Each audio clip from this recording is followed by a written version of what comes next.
En 1999, seulement 2 ans après le célèbre bloop, un autre son étrange a résonné dans l'océan Pacifique Sud. Il était long, profond, presque un murmure de l'abîme. Les scientifiques l'ont nommé Julia.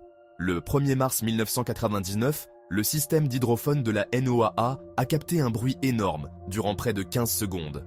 Pas un chant de baleine, pas une machine. C'était étouffé, traînant, presque comme un gémissement venu des profondeurs. Et, tout comme le bloop, Julia a été entendue à des milliers de kilomètres de distance. Ils l'ont localisée quelque part près de l'Antarctique, un endroit froid, vide et recouvert d'une glace massive. Ce réseau d'écoute sous-marine, il a été construit à l'origine pour chasser les sous-marins pendant la guerre froide.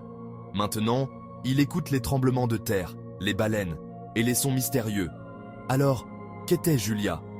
Pendant un temps, rien ne correspondait. Pas un animal, pas un navire, pas un tremblement de terre connu. L'imagination s'emballe. Un monstre géant?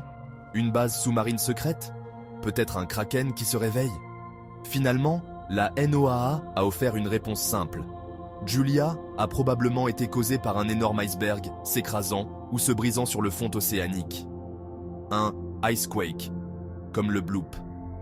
Mais ici, c'était la pression de la glace sur le fond marin, créant une impulsion acoustique qui a voyagé loin.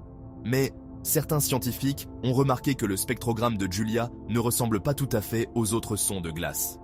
Et il y a une chose de plus, personne n'a jamais réentendu Julia depuis 1999. Unique, isolé, inexpliqué.